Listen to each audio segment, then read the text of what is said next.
Bonjour, je tenais à témoigner par rapport à mon histoire, mon expérience avec le cannabis. C'était une longue histoire et je pensais pas m'en sortir et finalement je m'en suis sorti, alors je me suis dit autant témoigner, autant que ça serve. Donc on va commencer à pourquoi j'ai voulu arrêter. Tout simplement parce que dans ce monde où on croit, où on dit toujours que c'est les autres, que c'est la faute des autres, que le gouvernement, les politiques, les multinationales, etc. nous mettent en asservissement, alors qu'en fait on est les premiers à se mettre dans des comportements addictifs et asservissants justement, à perdre le contrôle de notre vie, la maîtrise des événements, de nos émotions. Voilà. Donc j'en étais arrivé à un point où je vivais plus que pour ça, quoi. Et ça a duré quelques années quand même, ce moment où je vivais plus que pour ça. C'est-à-dire que je fumais du matin au soir, déjà. Donc à partir de là, j'en ai beaucoup dit. Mais surtout, j'étais obligé de vendre parce que j'étais jeune, j'étais au lycée.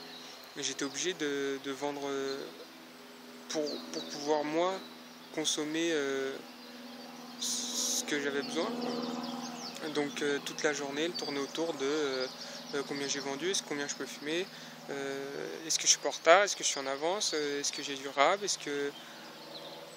Infernal. C'était infernal comme situation, quoi.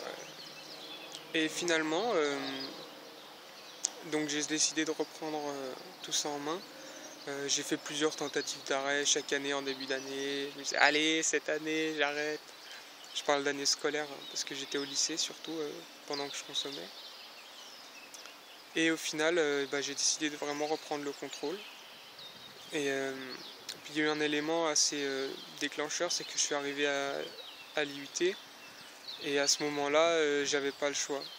Parce que déjà consommer à l'IUT, c'était impossible. Pour suivre les cours, c'était pas possible. Déjà le lycée, c'était quelque chose, mais alors là, l'IUT, j'aurais pas pu fumer du matin au soir et m'en sortir. Donc d'office, j'avais réussi à réduire ma consommation à 1 à 3 joints par jour le soir après l'IUT, quoi. Mais le problème, c'est que je séchais beaucoup et j'ai fini par arrêter au bout de 3 mois parce que après une visite d'entreprise, j'ai compris que c'était pas ma voie. Mais au final, à ce moment-là, il y a eu un gros dilemme, quoi. C'était quitte ou double.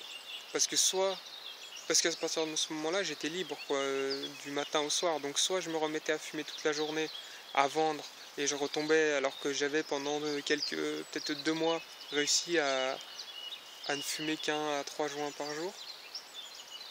Et donc il fallait que je fasse ce choix, il fallait que je trouve les solutions pour pas replonger, quoi, parce que j'avais cette habitude de, quand je me réveillais et que j'avais rien à faire, la première chose que je faisais, c'était que je roulais un joint.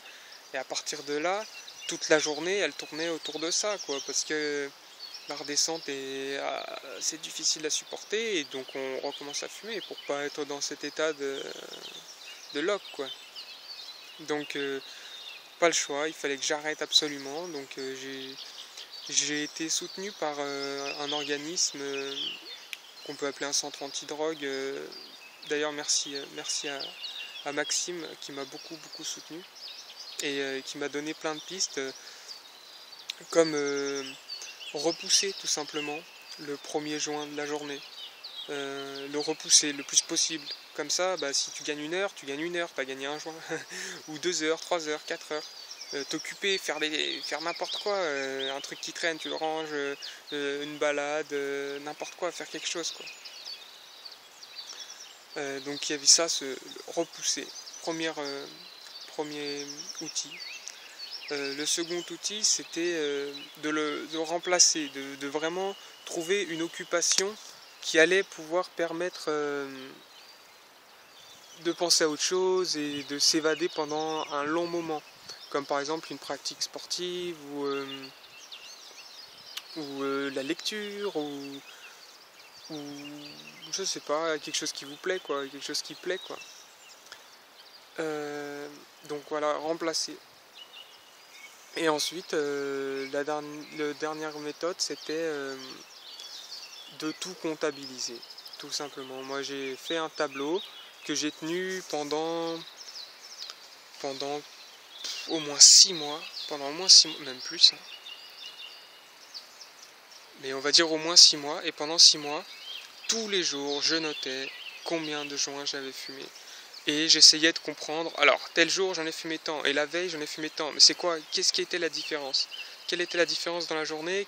Quel était le facteur qui aurait pu faire que j'en aurais consommé plus, moins, etc. Seulement pour moi, tout noter, ça suffisait pas, il fallait carrément que je pèse. Je pesais tout ce que je fumais tous les jours. Je tenais des comptes ultra serrés et ça m'a permis de me rendre compte que je pouvais diminuer ma consommation en diminuant ce que je mettais dans mes joints. Donc je suis passé je dis des bêtises, hein, de 1 gramme par jour à tout doucement 0,8, 0,7, 0,5, 0,4. Alors que je mets toujours le même nombre de joints. C'était la quantité de cannabis qui avait diminué. Et voilà, donc et au final, j'ai changé d'alimentation à un moment de ma vie, changé de mode de vie complètement, quoi. J'ai décidé de me reprendre en main pour des raisons que j'évoquerai peut-être plus tard. Et j'ai compris que ce changement d'alimentation allait me permettre également de m'arrêter de fumer. Parce que l'hormone du bonheur, qui est donc bon, je vais dire sûrement plein de bêtises, mais qui est synthétisée par le THC. Enfin, le THC vient activer les récepteurs qui vont, eux, lancer l'hormone du bonheur, etc. Donc, le fait de consommer du cannabis, ça augmentait le nombre de récepteurs. Et donc, forcément, il fallait faire quelque chose, quoi. J'ai été troublé par les gens qui passaient derrière. Et donc, cette hormone du bonheur, il fallait qu'elle soit produite par ailleurs, quoi. Donc, et là j'ai compris que 95% de cette hormone était créée dans l'intestin, dans le gros intestin. Donc il fallait absolument manger correctement si on voulait que cette hormone soit créée, et faire du sport qui est aussi un activateur, etc. Et donc là j'ai commencé à de plus en plus avoir d'énergie, de motivation, d'ambition, de joie, parce que je pars de quand même loin. Je me considérais comme dépressif, j'avais pas vraiment de vrais amis, c'était plus des compagnons de fume, quoi. Il n'y avait pas trop de liens intimes, j'ai envie de dire. J'avais pas de copine non plus. Les relations familiales, on n'en parle pas, parce que quand on n'est jamais à la maison, les parents, l'hôtel, ils aiment pas trop ça. Et donc j'ai recommencé à avoir un peu la pêche parce que mon intestin pouvait recréer cette hormone du bonheur. Et donc, et puis que je faisais un peu tout pour que cette hormone soit générée, quoi. Et finalement, arrivé au bout d'1 an, parce que donc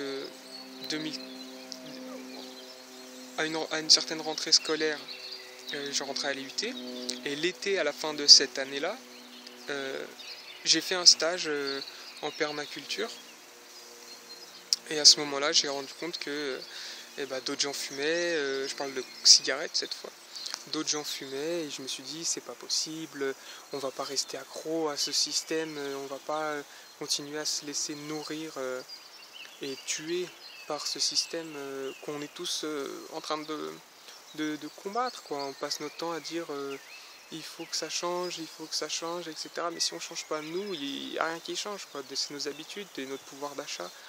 Enfin là, je m'éloigne. Et donc, mais c'est ce qui m'a fait réagir. Et je me suis dit, bon là, moi j'arrête, il faut que j'arrête de fumer absolument. Parce que on est dans un des milieux les plus alternatifs. Et là, on fume encore, quoi. Ça craint, quoi. On est en permaculture et on fume. C'est complètement incohérent. Et j'étais parti avec le livre d'Allen Carr, euh, la solution, non, la méthode simple pour arrêter de fumer. Je mettrai dans la description.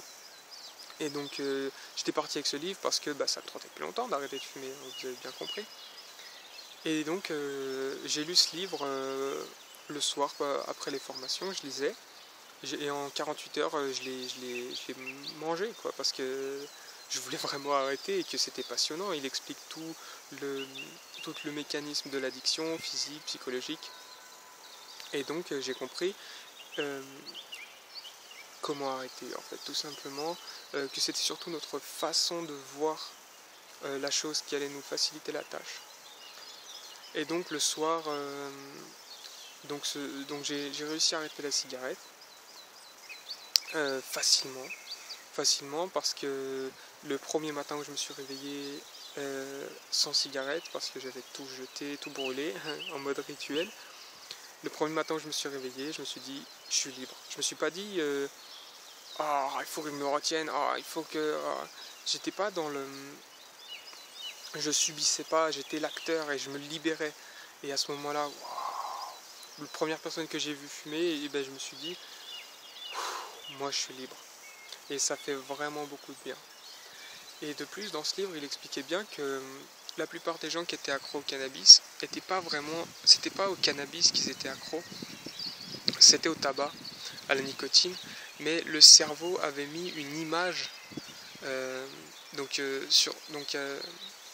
cerveau avait mis une image sur une cigarette qui était devenue une cigarette longue, odorante, avec du goût, et qui produisait certains effets. Et une fois que le cerveau a enregistré ça comme nicotine, pour lui, c'est ça qu'il a besoin. Il n'a pas besoin d'une nicotine tabac, il a besoin de nicotine plus cannabis. Et donc, j'ai arrêté le tabac comme ça. Je suis rentré chez moi après le stage et je me disais, si le cannabis ça rend pas accro, on va voir. Et je vais fumer un peu de cannabis et on verra comment ça se passe. Et donc pendant un mois, j'ai dû fumer presque, on va dire, 4-5 grammes dans le mois, sans tabac. Parce que, sans tabac, vous avez bien compris que c'était le tabac le plus nocif. Et j'ai réussi à pas fumer beaucoup, parce que je fumais pas le matin, parce que déjà fumer dans une pipe, ça fait beaucoup plus d'effet que fumer dans un joint normal, donc fumer le matin c'était pas possible, c'était même pas envisageable, puis je n'avais pas envie, pas besoin, j'étais heureux comme ça. Je me réveillais de bonne humeur, de bonne heure, j'allais marcher dans la nature parce que j'ai cette chance. Et au final à la fin de ce mois-ci, j'ai arrêté d'en acheter, j'ai dit j'en ai plus besoin. Et depuis, j'en ai plus jamais fumé, j'en ai plus besoin. Je peux aller en soirée, sachant que je bois pas. Et je peux aller en soirée, rentrer, ça m'arrive de rentrer à 3h du mat et de n'avoir strictement rien consommé, ni alcool, ni cannabis. Voilà. Donc, je suis content d'avoir pu témoigner. J'espère que ça vous a aidé. Si vous avez des questions, surtout n'hésitez pas, vous pouvez les poser, vous pouvez me les poser en privé, vous pouvez les poser sur les commentaires. Il n'y a pas de problème, ça me ferait vraiment plaisir de répondre. Il y a le groupe Stop Cannabis sur Facebook que j'ai trouvé juste après avoir arrêté, donc j'ai raconté un peu mon histoire dedans aussi. Les gens se soutiennent dans ce groupe, il y a des gens qui arrivent avec des crises d'anxiété, tout le monde donne sa solution, sa petite plante, sa petite technique de relaxation, etc. Il y a des parents qui viennent pour dire qu'est-ce que je peux faire, donc on les rassure, on les conseille, c'est vraiment super, un super groupe, donc je vais le mettre aussi. Voilà. Et j'espère que ça vous a été utile et je vous remercie de votre attention. Passez une bonne journée. Salut!